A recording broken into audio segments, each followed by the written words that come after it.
मेरी शादी में मत आना, ये इनविटेशन मिला था हमें कंचन मैडम की तरफ से और हमारा दिल धक से रह गया था। गजब बेइज्जती थी हमारी, क्योंकि हमने अपनी साड़ियाँ तैयार कर ली थी। हम एक ग्रुप में 10 लोग बैठा करते थे और जैसे ही हमें थोड़ी सी भनक लगी थी कि कंचन मैडम की शादी है, सभी ने अपनी अपनी साड़ियों के बारे में चर्चा करनी शुरू कर दी थी।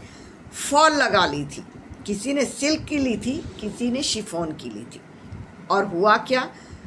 हुआ यूं था कि कंचन मैडम 3 भाई बहन थे, 2 भाई और 1 बहन, मम्मी और पापा। कंचन मैडम गवर्नमेंट जॉब पर थी।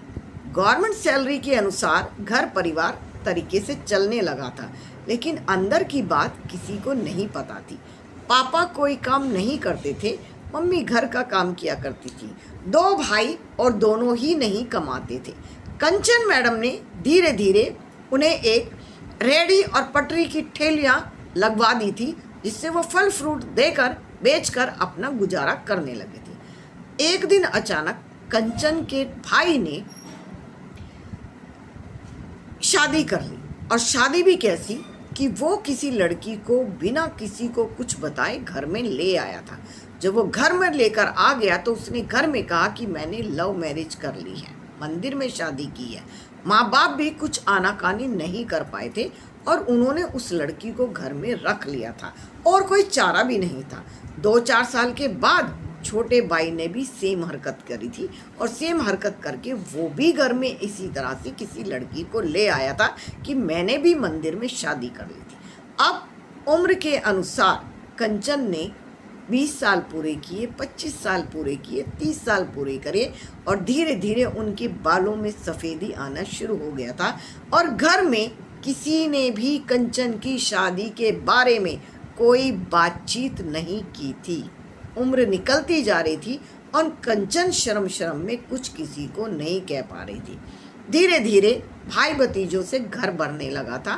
कंचन का सूनापन भी बढ़ने लगा था। भाई भाभी अपने कमरे में होते थे, माँ बाप अपने कमरे में होते थे और घर भी इतना बड़ा नहीं था कि कंचन के लिए भी अपना कोई हो।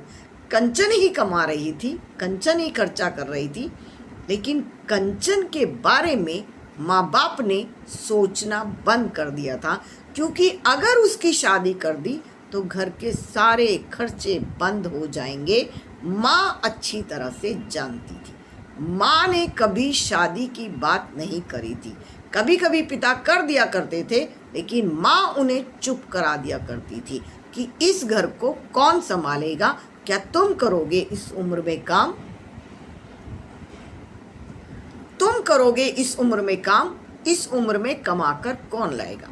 और हुआ यूं कि बड़ी उम्र होने के साथ शायद कंचन को भी कोई साथी मिल गया था। धीरे धीरे हमारे ग्रुप में खुसर पुसर होने लगी और जब एक दूसरे से बात की तो बात करने पर पता चला था कि कंचन ने अपना ट्रांसफ़र भी भर दिया था। कंचन ने जब अपना ट्रांसफ़र भरा था तो समझ में आ चुका था वो कुछ चीज़ें अपने तक रखना चाहती है, वो स्टाफ मेंबर्स को नहीं बताना चाहती है।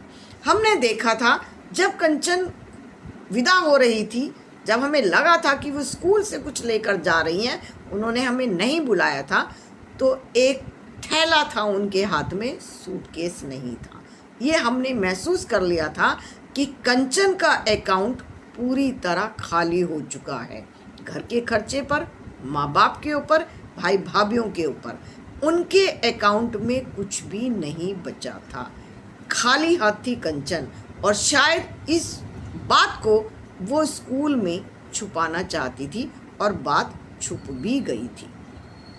लेकिन जब उन्होंने शादी की तो हमने धीरे से पूछा था क्या वरमाला होगी? जिज्ञासा थी हमारे मन के अंदर, क्योंकि वो कुछ बता नहीं पा रही थी। क्या जयमाला होगी? क्या फेरे ऐसे डलेंगे? आप क्या पहनोगी? और कंचन चुप थी। कंचन कोई जवाब नहीं दे पा रही थी और धीरे से ये पता चला था कि माला भी नहीं आई थी। गेंदे के फूलों की माला उन्होंने डालकर अपने घर से विदा ली थी। कंचन की क्या गलती थी?